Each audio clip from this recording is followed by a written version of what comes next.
चेहरा चमकाने के लिए, पार्टी का चेहरा चमकाने के लिए और चुनाव में अपना महत्व बढ़ाने के लिए सरकारी फंड का दुरुपयोग करना ये कहीं से उचित है। चुनावी वर्ष में तो वो पार्टी के हिसाब से जा रहे हैं, इसके पहले क्यों नहीं गए? 2 साल पहले जाना चाहिए था। तो चुनावी वर्ष में आप निकल रहे हैं तो पहले पार्टी के खर्चे से जाएं, ख़त्म करें और 200 यूनिट बिजली बिल 200 यूनिट बिजली का जो है फ्री में दे। मार्च में इसका महाजुटान करने जा रहे हैं उसी मुद्दों को लेकर के। बड़ा सा रैली होगा, उसको महाजुटान के विभिन्न तबकों के लोग उसमें शामिल होंगे। भाकपा माले के विधायक महानंद सिंह हमारे साथ हैं।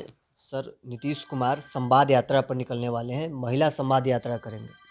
2,500 करोड़ का सरकारी फंड का दुरुपयोग हो रहा है। हम समझते हैं कि यहाँ बिजली बिल काफ़ी लोगों को रुला रहा है, लोगों को स्मार्ट मीटर परेशान किए हुए हैं।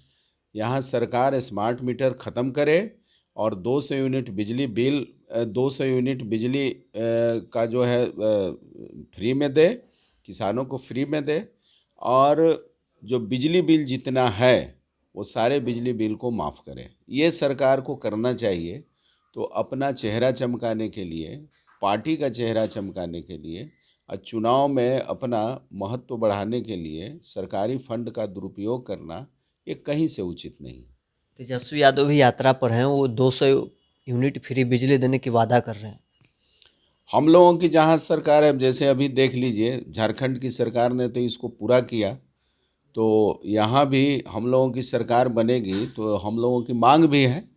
हमने तो 300 किलोमीटर दीपंकर जी के नेतृत्व में यहाँ यात्रा हुआ, पूरे बिहार में विभिन्न जिलों में जगह जगह पर यात्राएं हुई और उसमें प्रधान मुद्दा में यही था, सर्वे को तब तक रोका जाए जब तक कि जहाँ लोग बसे हुए हैं, गरीब लोग बसे हुए, उनको सरकारी तौर पर पर्चा न मिल जाए, उनको डॉक्यूमेंटेशन न कर दिया जाए।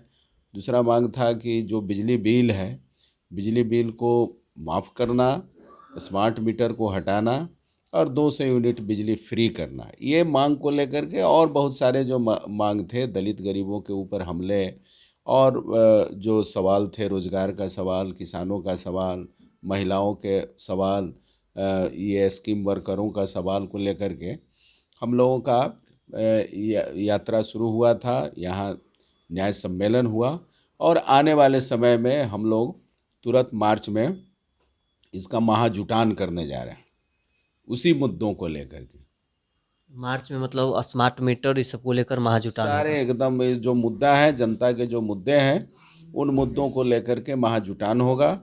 बड़ा सा रैली होगा, उसको महाजुटान के विभिन्न तबकों के लोग उसमें शामिल होंगे और इस सवाल को लेकर के हम लोग पूरे एजेंडा बनाए हुए हैं। तो हमारा एजेंडा है, जब सरकार बनेगी तो स्वाभाविक है कि जो हमारा एजेंडा रहेगा वो सरकार पर दबाव बना करके उसको लागू करते हैं। रोजगार का सवाल था, 17 महीने में हम लोगों ने दबाव बना करके सरकार से ये किया।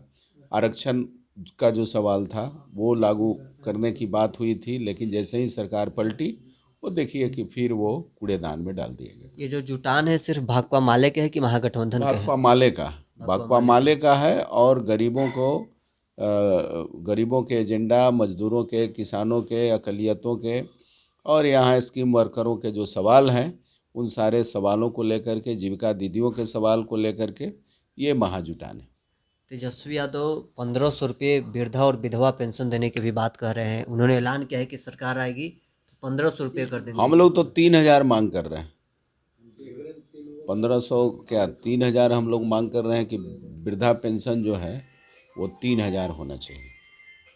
लालू यादव नीतीश कुमार के महिला संवाद यात्रा को लेकर कह रहे हैं कि वो आंख सेकने के लिए जा रहे हैं। इस पर अब वो क्या बोले हैं उस मामले में हम क्या कहें, लेकिन ये मैं कह रहा हूँ कि ये सरकारी फंड का दुरुपयोग है। महिलाओं के साथ नीतीश जी अगर संवाद करते हैं तो ये आपको नहीं लगता है कि बिहार के महिलाओं के साथ संवाद करने के पहले महिलाओं के जो सम्मान है, उनको रोजगार का सवाल, जीविका है, उनके बाद रसोइया है, आंगनबाड़ी सेविका है, आशा बहनें हैं, उनके जो समस्या है, उनके समस्या का तो समाधान नहीं कर रहे हैं। तो समाधान नहीं कर रहे हैं तो केवल महिलाओं के बीच जा कर के संवाद में क्या करेंगे? वो संवाद में करने के पहले तो अभी भी 1500-1600 1500 रुपया में खटवाया जा रहा है, ऐसा कोई भी दुनिया में कहीं भी इतना कम मजदूरी में काम नहीं करवाया जाता है। तो महिलाओं के सम्मान की बात जब कर रहे हैं नीतीश कुमार, तो मैं समझता हूं कि सबसे पहले 1500 में जो खटवाया जा रहा है, काम करवाया जा रहा है, उन महिलाओं को सम्मान दीजिए। कड़ी मेहनत करती हैं महिलाएं, जो रसोइया हैं वो कड़ी मेहनत करती हैं, आशा है कड़ी मेहनत करती हैं, और उनका कोई आप काम का मजदूरी नहीं दे रहे हैं, कोई उनका काम का वैल्यू नहीं दे रहे हैं। तो ये कौन सा नीति है? ये सब कहीं से उचित नहीं है। आप नीतीश जी से मांग करते हैं कि संवाद यात्रा पर वो जाएं तो इन सारी समस्याओं को लेकर एक बड़ी घोषणा करें। जाएं तो पहले तो ये अपने वो मुख्यमंत्री वाला हिसाब से नहीं जा रहे हैं, वो पार्टी के हिसाब से जा रहे हैं। लेकिन वो कह तो इसलिए रहे हैं। वो अब वो जा रहे हैं तो पार्टी के हिसाब से जा रहे हैं। चुनावी वर्ष है, चुनावी वर्ष में तो वो पार्टी के हिसाब से जा रहे हैं। इसके पहले क्यों नहीं गए? 2 साल पहले जाना चाहिए था। तो चुनावी वर्ष में आप निकल रहे हैं तो पहले पार्टी के खर्चे से जाएं, और जाएं तो एज ए मुख्यमंत्री आप ये सब लागू करें। लेकिन जेडीयू तो कह रही है कि सरकारी खर्चे से सरकारी काम के लिए जा रहे हैं। सरकारी काम क्या है? वो जाके घोषणा करेंगे, तो घोषणा तो ये सब भी किया जाए, सभा करेंगे, सभा करने का काम करेंगे, और सरकारी खर्च पर करेंगे, और जदयू और ये सब की बात करेंगे, सरकार बनाने की बात करेंगे, सरकार बनाने की बात करेंगे, और ये सरकारी खर्च पर करेंगे। ये कौन? ये तो चुनावी तैयारी न है उनका। चुनावी तैयारी कहीं से सरकारी फंड से नहीं किया जाना चाहिए। तो चलिए, अरवल से विधायक महानंद सिंह हमारे साथ थे, जिन्होंने नीतीश कुमार के संवाद यात्रा पर कहा है कि अपने चुनावी साल में चुनावी तैयारी के लिए नीतीश जी ये यात्रा कर रहे हैं। बहरहाल इस क्रम में इतना ही, आप बने रहे न्यूज़ फाउंडेशन के साथ।